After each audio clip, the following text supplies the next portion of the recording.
Isang mapagpalang araw po sa inyo lahat mga kagunggong. Ang kwentong itatampok natin ngayon ay tungkol sa isang mabangis na manunugis ng aso.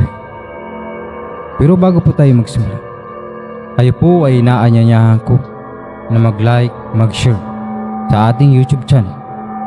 At kung maaari po sana ay mag-subscribe na rin po kayo. Ito po ay malaking tulong na sa paglago ng ating YouTube channel. Sana po ay suportahan ninyo ang ating channel. At ngayon, narito ang ating kwento. Sa isang liblib na baryo may lalaking kilala sa pangalang Eli Chris. Tahimik siya, matangkad at hindi mahilig makihalubilo. Ngunit sa tuwing sasapit ang gabi at may mga kakaibang nangyayari sa baryo, biglang pagkawala ng mga alagang hayop, pagkarinig ng mga kaluskos sa bubong, at sa mga aninong mabilis na gumagalaw sa dilim. Ang pangalan niya ang unang nababanggit. Sabi ng matatanda, hindi ordinaryong tao si Eli Chris. May kwento na noong bata pa siya, dinala siya ng kanyang lulu sa kabundukan. Doon daw siya tinuruan ng mga lumang dasal, mga lihim na ritual at paraan kung paano harapin ang mga nilalang ng dilim. At hindi naman iyon pinagyayabang ni Eli Chris. Ngunit may kakaiba sa kanyang mga mata na tila ba parang laging may binabantayan. Isang gabi ng tag-ulan, nagkagulo ang mga tao sa bar. Nawawala si Nena. Sigaw ng isang babae habang umiiyak.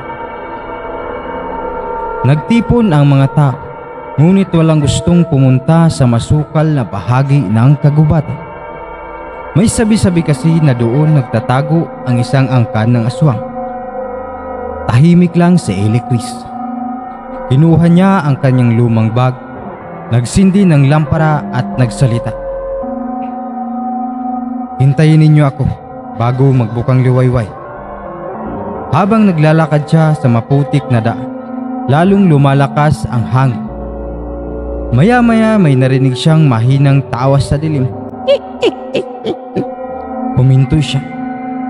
Sa itaas ng puno may dalawang mapupulang mga tang nakatitig sa kanya.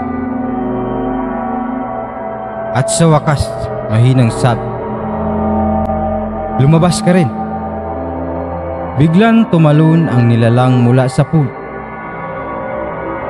At mabilis itong bumagsak sa kanyang likuran. Malaki ang mata nito, mahaba ang kuko at tila hindi pangkaraniwang tao ang galaw. Ngunit hindi natinag si Eli Chris. Tahimik siyang tumingin at hawak lamang ang kwintas na ibinigay noon ng kanyang lolo.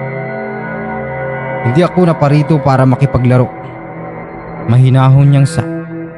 Biglang umalingaw-ngaw ang kakaibang huni mula sa malalim na bahagi ng kagubatan.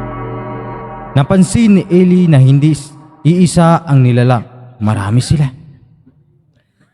Mula sa likod ng mga puno, isa-isang lumitaw ang mga anim. Sa gitna ng mga ito, may nakita siyang kubong luma at halos natatakpan na ng mga bagay. Mula sa loob, may mga mahinang tinig. "Tulong!" Boses iyon ni Nena. Hindi na nag-aksaya ng oras si Eli. Mabilis siyang tumakbo patungo sa kubo. Habang papalapit siya, nagsimulang humangin ng malakas at kumalabog ang mga puno sa paligid. Ngunit pagpasok niya sa loob, naroon si Nena, nanginginig at nakaupo sa isang sulok. "Ayos ka lang ba?" tanong ni Eli. Tumango naman si Nina habang umiyak. Agad niya itong inalalayan palabas ng kubo. Sa kanilang paglabas, tumigil ang mga kakaibang tunog sa paligid. Unti-unting naglaho ang mga anino sa kadiliman ng kagubat. Pagsikat ng araw, bumalik silang dalawa sa baryo. Nagulat ang mga tao. Nakabalik na sila. Marami ang gustong magtanong kay Eli kung ano talaga ang nangyari sa kagubatan, pero ngumiti lang siya. May mga bagay na mas mabuting hindi gawing laro o katotohanan nang walang patunay, sabi niya. Lumipas ang mga taon. Tuwing gabi ay may naririnig na kakaibang kaluskos ang mga tao sa baryo. May isang anino pa ring naglalakad sa malayong daan. May dalang lampara, tahimik at laging nakatingin sa dilim. At hanggang ngayon, may mga nagsasabing kapag naroon si Eliclus, pakiramdam nila ay may nagbabantay sa kanila.